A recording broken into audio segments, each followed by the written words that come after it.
What is a winner? Man, we all got different perspectives and understanding of a winner.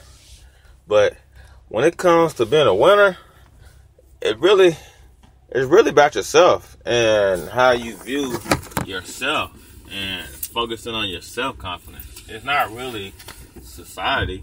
Society got different definitions of a winner, you know, because then winner is a noun. So how do you get to a noun?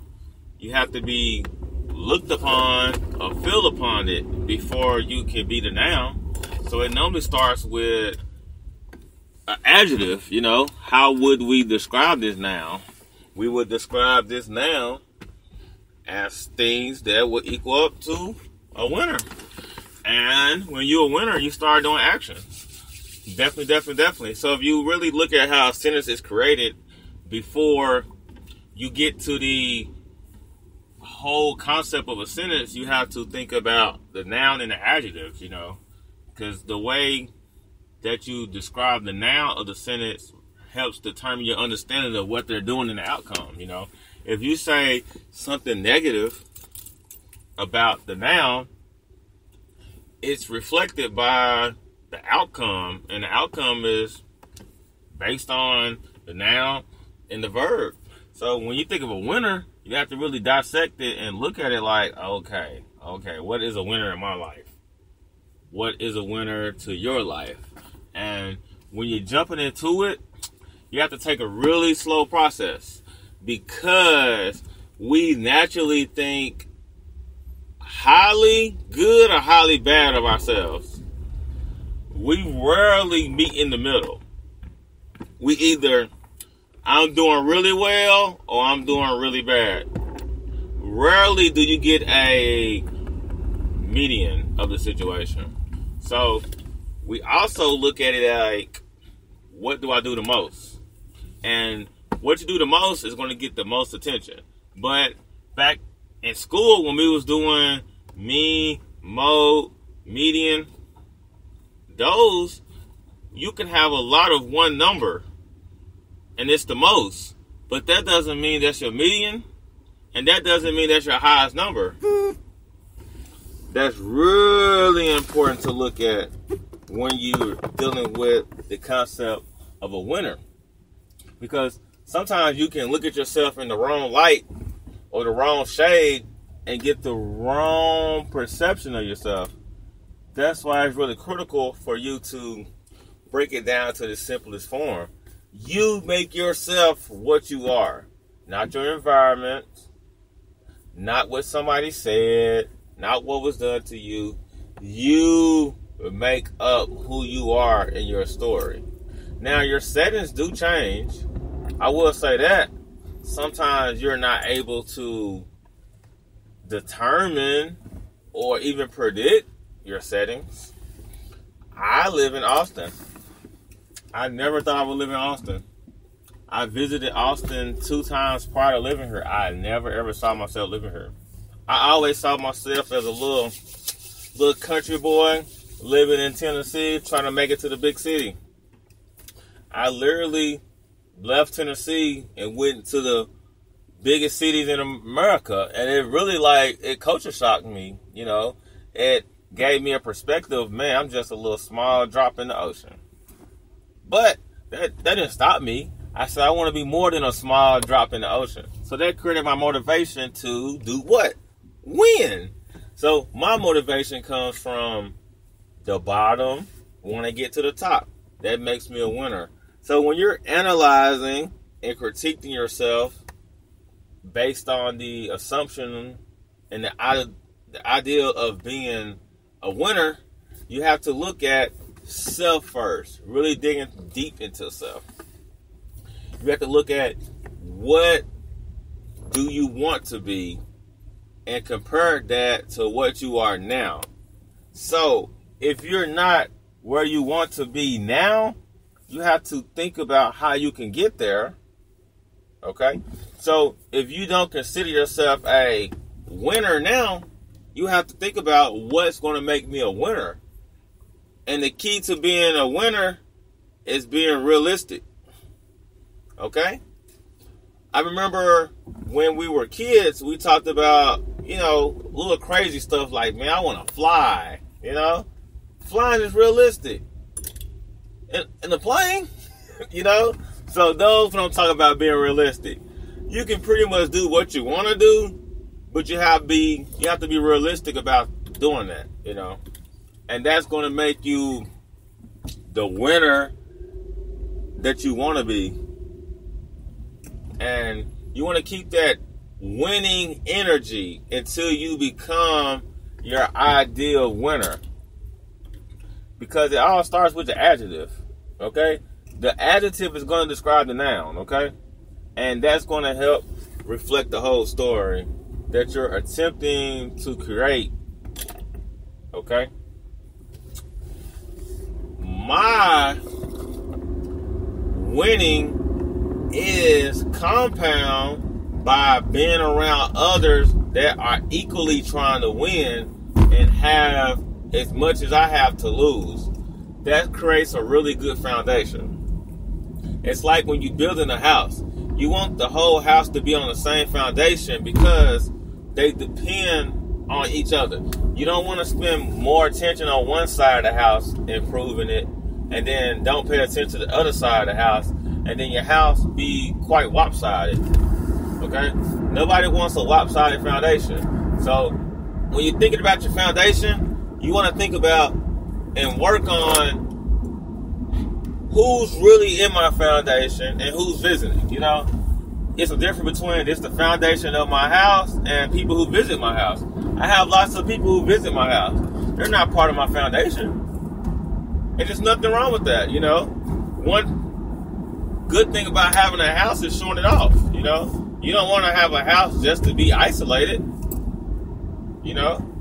And if you can't handle a house, you want to live in a situation where others are surrounding you when it comes to your foundation. Because your foundation is what you're going to always fall back on. Your motivation and your foundation are going to be intertwined a lot of times. When your foundation is rocky, you're going to have to go to your motivation to fix it up, tweak it up, figure out what needs to be done. If I'm paying too much attention to this, am I paying too much attention to that? Working to balance that out. An example would be work and self-care. Now, my theory, and it's just my theory, it's 24 hours in a day. You should work and self-care equally. Now, self-care is it's one of those things. You can be doing self-care and not know it. All right. Prime example. If you go to work at 8, what time do you leave for work? Okay. You can self-care on your way to work. Okay. What time you get off work? You can self-care on your way home from work. Okay. You can spend time at work self-caring. Okay. I do it all the time. I have to ice my leg at work because I will not ice my leg during the day. I'm super active during the day, so I can't sit down and ice my leg like I want to. Stretching. Sometimes I will go through the day needing a particular stretch that I don't have the energy to stretch. So I will stretch at work. Okay? Also, sometimes I will be at home and I will coordinate my schedule for the week. That's work. You see the difference between the situations? It's not necessarily I'm at work, I'm working. It's more I'm working, okay, I'm not working when I'm doing. So when you start to use your time wisely, you'll really notice you can self-care a lot of times. So if you're working 8 hours at work and you're full on working, you're technically off work for 16 hours. Okay? So in those 16 hours, it's really critical to figure out what your self-care is to balance that 8 hour. Now, some people would say, well, Michael, I can't afford to go shopping every day for 8 hours in self-care. Exactly. That's what I want you to focus on. I want you to think about the concept of I need to be diverse in my self-care. All right? I had this crazy thing about, when people be like, man, Michael, why you buy shoes all the time? And I be like, because I'm depressed. And it's super hilarious because it's some truth to it, but it's not necessarily what helps me get out of my depressed state. I notice when I want to buy shoes, I'm normally like tired, fatigued, not in a good phase, not in a good mind state. And it's not because something has happened. I don't sleep that well. I don't sleep that much. I'm super active. I do a lot of things. And sometimes I don't refuel as well as I need to. So I'll be in a moment where I'll be like, man, I'm about to go buy me some shoes. And I'll be like, oh, Michael, you depressed. Let's go do something else. That's my warning sign when I be like, ooh, I'm about some shoes. Now, if you know me, I love buying shoes. There's a story behind it. I'll keep it real brief. As I was growing up, my foot grew really fast. Up until 13, I wore my shoe size. My age was my shoe size. Okay? So, every year I would have like maybe one pair of shoes my mom bought me from school. My play shoes were the shoes that didn't mess up yet. But a lot of times my shoes were too small because my feet were still growing, but I wanted more than one pair of shoes. So I would sacrifice, have some painful situations sometimes. And my mom wouldn't buy me a new pair of shoes until that shoe ripped. And sometimes I had one pair of shoes for like 2 or 3 months. So as a kid, I said, man, if I got some money and a job, I'm going to buy me some shoes. And oh my goodness, I got me a job. And when I got me a job, I started buying shoes on sale. This is when Air Force Ones came back out and people were spending like a lot of money on Jordans. And my mom always taught me that you don't want to spend a lot of money on something that you can get at a cheaper price. Now, if you need something, yes. But when you're going to have a lot of something, you don't want to spend a lot of money. So me, I would go to the outlet malls. I'll just watch a shoe on sale. But I would say when I turned like 18, I got a job at a shoe store, and I really learned a lot about shoe purchasing.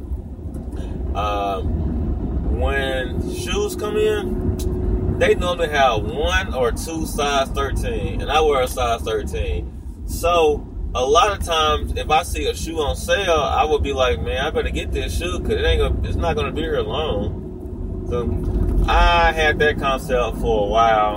And then I feel like I started running out of space for shoes. So I cut back on buying shoes. And I noticed when I have the space for shoes, they tend to rack up in space. Like my closet is full of shoes. But I wear about 75% of them. Yeah.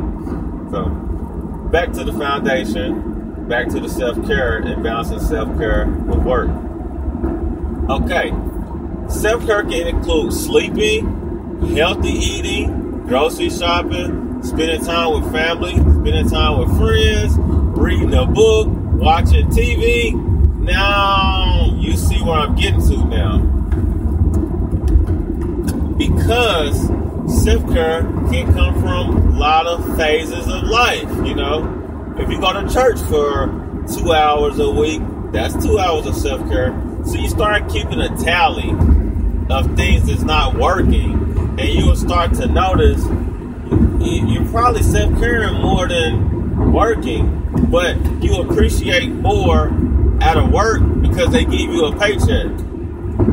But with self-care, you're not creating that same bond as you create with work. And that's what the concept of winning come in. When you realize you're living life 24 hours and you're able to self-care more than work, it starts to build up your winning status, okay? It starts to build up your winning status. When you start to save money because you want to spend money, There you go. Winning status increasing.